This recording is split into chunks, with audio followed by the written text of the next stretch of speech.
না না, ব্যাপারটা হচ্ছে রডটা যদি ওর পেছনে ঢুকে তাহলে দিনের বেলাতে তো চাঁদ দেখে নিবে।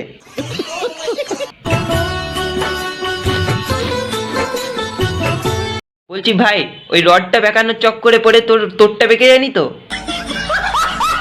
মানে তোর হাড়গোড় বেঁকে যায়নি তো? আমি ভাবছি রোস্ট করবো না আজকে, শুধু মিম শেয়ার করবো, কিন্তু হচ্ছে না। রোস্টটা একদম ভিতর থেকে চলে আসছে, বুঝলা তো?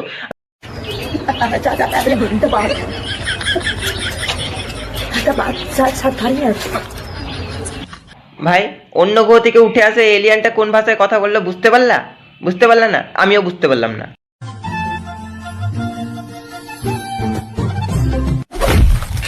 হ্যালো, লাও বানাও আরো ভিডিও, টেনে ভিডিও বানাও, ট্রেন্ডিং রিলস তো, তাই না? ভিডিও বানাতেই হবে, ভিউজ আসতেই হবে, তাই না? মানে একটা জিনিস আমার ডাউট আছে, যে আঙ্কেলের উপর যে আলুর বস্তার মানে বুলডোজারটা এসে পড়লো, তো আঙ্কেল কি মাটির সঙ্গে পুরো লেভেল হয়ে গেছে, না পরে উঠে দাঁড়িয়েছে? কে জানে, কে দেখতে গেছে, তাই না? ভিডিওটা কন্টিনিউ করি। अभी देखिए दिल्ली में एक दीदी फेमस हुआ है वड़ा पाव वाले, उसको कोई टैलेंट बोलते हैं। टैलेंट বল ভাই, তুই এখানে নাটক করছিস না খাবার বানাচ্ছিস? तो बताते हैं, दिखाते हैं ना, एक बार यहाँ पे आके सामने आके देखोगे ना तब पता। এর আ উ আওয়াজ শুনে না যা মনে হচ্ছে আমার একে ভালোই দিয়েছে, মানে খাবার বানাতে দিয়েছে। খাবার, তোমাদের এত নেগেটিভ মাইন্ড না।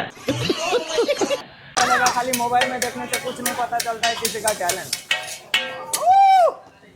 আরে ভাই, এত লাফাস না, একবার যদি খুলে পড়ে যায় না তাহলে ফেভিকুইক দিয়ে তাহলে জয়েন লাগবে না।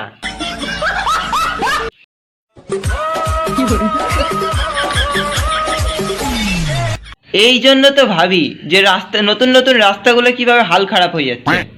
কোনো হাতি এসে যদি রাস্তার মধ্যে লাফালাফি করে তো রাস্তা তো ভাঙবেই, রাস্তা তো ফুটো হবেই, রাস্তার মধ্যে তো গর্ত হবেই, রাস্তা তো ফাটবেই, তাই না? বলছি আন্টি, তোমাদের নাচন কুতন করার জন্য রাস্তাটা বানানো নেই, রাস্তাটা বানানো হয়েছে মানুষ যাতে চলাফেরা করতে পারে, যাতায়াতের সুবিধার জন্য, তাই না? বোঝার চেষ্টা করো। হ্যাঁ, তোরাই তো ভাই লাইফটাকে এনজয় করছিস, আর আমরা এসেছি আধার কার্ড লিঙ্ক করতে। আধার কার্ড লিঙ্ক করা হয়ে গেলে চলে যাবো।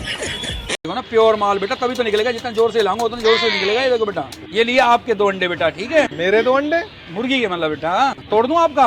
मेरा अंडा बेटा, अंडा, मुर्गी का अंडा कह रहा हूँ। ये बेटा आपका 1 अंडा तोड़ दिया, ये आपका दूसरा अंडा तोड़ भाई, दिया। कल मेरा नहीं কাকা যে অল্প বয়স থাকতে কতটা লুচ্চা ছিল এইসব কথাবার্তা শুনলে বোঝা যায়। ভাই, আমি একটা জিনিস বুঝতে পারলাম না, ওইবারে পিছনে অমনি করে নাচছে কেন? মানে নাচার তো বিভিন্ন রকম স্টাইল থাকে, অমনি লাফি লাফি বা নাচছে কেন পিছনে মালটা, আর এইবার জিভ বার করে বসে আছে কেন? একটা জিনিস হতে পারে, পিছনে মালটা হয়তো এমনি করে লাফায় আর ও এমনি করে চাটে। দুজনে মিলে চলো যাই পালাইয়া। এই না হলে ভালোবাসা, এইভাবে মানুষ ভালোবাসায় পড়ে আর কি।